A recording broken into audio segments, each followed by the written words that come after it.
자, 저희는 지금 전직 서울지방국세청 조사관장님을 모시고 이 상속조사에 대한 얘기를 나누고 있는데요. 오늘이 정말 여러분들이 관심이 많으실 것 같습니다. 이 상속조사의 핵심, 이 금융조사에 대한 얘기를 들려드릴까 합니다. 자, 오늘도 세무법인 해솔의 임수정 대표세무사님 나오셨습니다. 안녕하세요. 안녕하세요. 자, 직접 이제 서울지방국세청 조사반장을 하셨는데 네. 상속조사를 하다 보면 결국은 이제 금융조사가 핵심이란 말이죠. 네. 금융조사를 통해서 이렇게 확인되는 것들이 주로 어떤 것들이 있습니까? 주로 쟁점이 되는 부분이 이제 사전증여죠. 아무래도 네. 사전증여 부분을 좀 핵심적으로 보지만 꼭 사전증여 외에도 하다 보면 피상속인의 차명계좌 혹은 명의신탁했던 재산 그리고 이제 피상속인의 수익금액 누락이 발견이 되기도 합니다. 아니 뭐 돌아가신 분이 세금 뭐 떼먹은 거는 본인하고는 관계 없는 거잖아요. 그것까지 책임을 져야 되는 겁니까? 네, 그렇습니다. 상속세라는 거는 네. 한 개인의 그 세금을 최종적으로 좀 정리하는 과정이다. 이렇게 좀 보시면 되세요. 그래서 상속세 조사를 하다가 피상속인이 수익금액 누락이나 소득금액을 누락하신 게 나오면 그 소득세가 과세가 되고요. 그 부분은 이제 상속인이 부담을 하게 되기 때문에 상속 재산에서 부담을 하는 거죠. 그렇죠. 그렇기 때문에 상속세 계산할 때는 공과금 공제로 차감이 됩니다. 그 소득세만큼은. 근데 배보다 배꼽이 크면 그냥 포기하면 되는 거죠. 그거는. 예를 들어 소득세가 뭐 엄청나게 많이 나온다. 그런 네. 경우는 없겠습니다만은. 근데 대부분은 상속 재산가액 대비 소득세가 그렇게 크진 않기 때문에. 네. 그래서 실제로 이게 상속 조사를 하다가 그렇게 이제 망인의 뭐 소득세 누락이라든가 네. 아니면 혹시 법인을 통한 뭐 탈세 이런 게 적발되는 경우도 있습니까? 네, 있습니다. 네. 그러니까 조사를 하다 보면 이제 금융 거래 내역을 보면 많은 사례들이 좀 나오기는 해요. 네. 그래서 피상속인과 상속인의 전체 거래 내역을 확인을 하다가 사례 하나 이제 설명을 드리면 네. 같은 날, 동일 날짜, 동일 시각에 700만 원은 피상속인의 계좌로 들어오고요. 상속인의 계좌로 300만 원씩 매달 반복해서 입금이 됩니다. 그거는 이제 입금해 주신 분이 피상속인의 임대 사업장의 임차인이셨어요. 그러면 이제 예상되는 바가 네, 있으시죠. 네, 네, 그러니까 네. 월세를 자녀 계좌를 통해서 누락을 계속 하셨던 거예요. 그래서 그 부분은 이제 부가가치세, 소득세가 누락이 됐으니까 그 부분은 이제 고지가 되고요. 네. 300만 원씩 계속 받았던 자녀, 사전증여. 사전증여로 네, 보는 그걸 거죠. 자녀가 다 쓰셨더라고요. 그래서 사전증여가 되고 그 부분은 또 상속세 가산이 되고. 아무튼 여기 입출금 특히 어느 단계에서까지 소급을 해서 입출금 내역을 보는 겁니까? 그게 뭐 10년이라는 얘기도 있고 15년이라는 얘기도 있더라고요. 10년이요. 10년까지를 확인을 합니다. 네. 네, 10년까지 보통 확인을 하고요. 뭐 필요한 경우는 15년인데 원래 사전증여라는 게 10년 내 사전증여를 상속재산에 합산을 하기 때문에 대부분은 10년치 거래 내역을 보게 된다 이렇게 알고 계셔도 되겠습니다. 그렇군요. 그리고 만약에 고의로 속인 게 있다 그러면 뭐 안날로부터 1년 뭐 이런 것도 있는 거죠. 평생인 거죠. 뭐 안날로부터 1년이면 네. 네, 그런 사유에 속하게 되면 저촉기간 없이 과세가 됩니다. 예, 그렇군요. 그리고 좀 특수한 경우도 있을 것 같아요. 예를 들어서 돌아가신 아버지가 뭐 명의신탁한 부동산도 네. 있을 수 있는 것 같은데 그런 건 어떻게 돼요?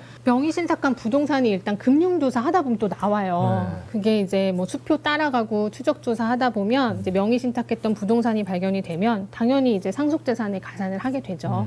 명의신탁 부동산이 당연히 상속 신고할 때는 빠졌을 거고 그거는 이제 상속 개시일 당시 부동산의 시가 평가해서 그거는 상속재산에 가산이 되게 예, 됩니다. 예. 자, 그리고 좀 황당한 사례도 제가 들었는데 네. 아버지가 생전에 이 내연녀한테 막 수십억을 줬대요. 20억인가 줬는데 이것도 상속조사 때 나와가지고 결국 자식들한테 이 세금으로 왔다 이런 단어들 사실입니까? 안타깝지만 네. 조사를 하다 보면 가끔 이런 사례도 발생을 합니다. 그러니까 상속 개시일 5년 전에 타인, 상속인 이외자한테 증여하는 부분도 상속재산에 합산이 되잖아요. 그런데 이제 20억 원이 그 타인한테 흘러 들어간 게 밝혀진 거죠. 그럼 그 20억 원은 받으신 분한테 증여세가 고지가 돼요. 문제는 그 20억 원이 다시 상속재산에 가산이 돼서 세율 차이만큼 그 부분 상속세가 늘어나는 거는 고스란히 상속인의 부담이 됩니다.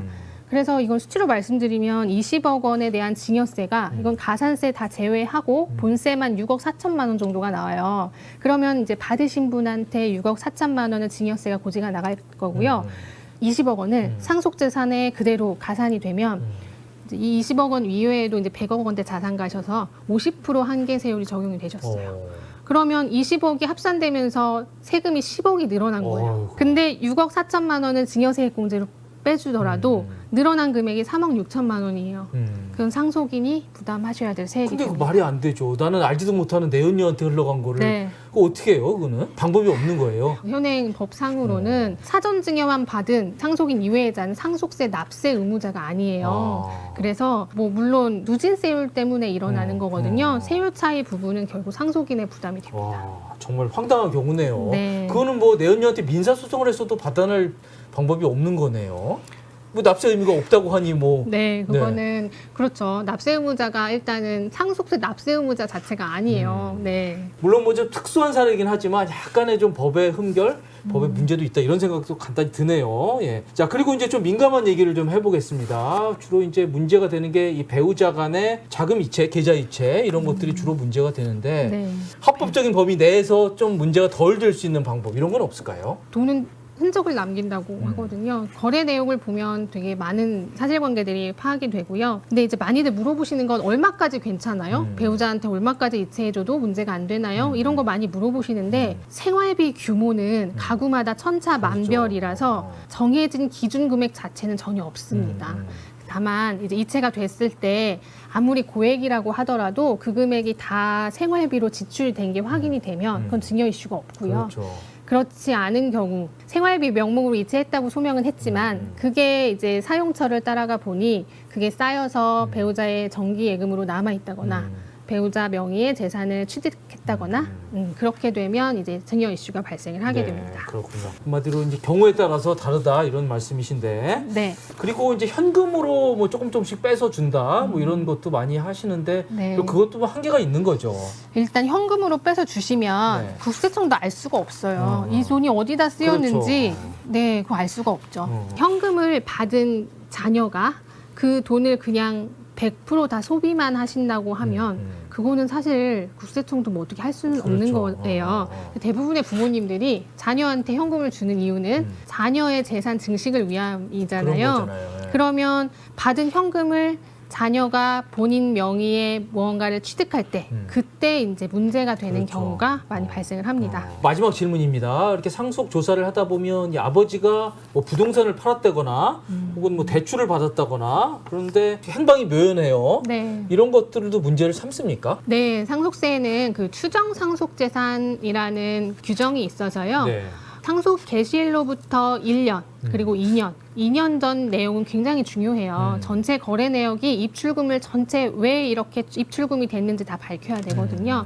그러니까 1년 내 2억 원, 2년 내 5억 원 이상의 현금이 인출이 되면 그 부분은 인출 내역을 다 소명을 하셔야 됩니다. 1년 내 2억 원, 2년 내 5억 원. 네. 저 숫자 굉장히 중요한 의미가 있는 거네요. 네, 네. 예. 그리고 이제 자산 구분이 되세요. 이제 부동산 양도대금이 1년 내 2억 원이거나 2년 내 5억 원일 경우랑 또 이제 금융재산, 그게 이제 1그룹과 2그룹으로 나뉘어서 각각 별도로 2억 원과 5억 원을 계산을 합니다. 그래서 뭐 일부만 예를 들어서 2년 전에 5억 원이 있었는데 소명이 5천만 원만 됐다. 그럼 4억 5천만 원 돼서 그냥 세금이 부과되는 겁니까? 저거는 이제 인출된 금액, 이제 재산 종류별로 이제 처분액이라고 하는데요. 인출된 금액의 20%랑 2억 원의 그 한도 더 미니멈으로 해서 인출된 금액이 20%까지는 사실 100% 어떻게 다 소명을 그렇죠. 네, 20%까지는 소명을 못 하셔도 이제 크게 문제가 안 되시지만 그 이상 못 하시면 20%를 차감한 그 금액은 추정 상속 재산이라고 해서 상속 재산에 가산이 됩니다.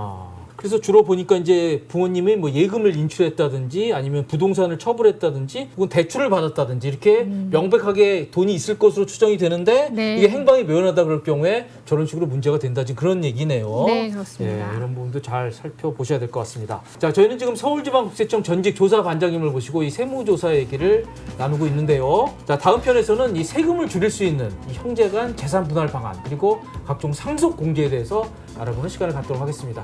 지금까지 시청해주셔서 감사드립니다.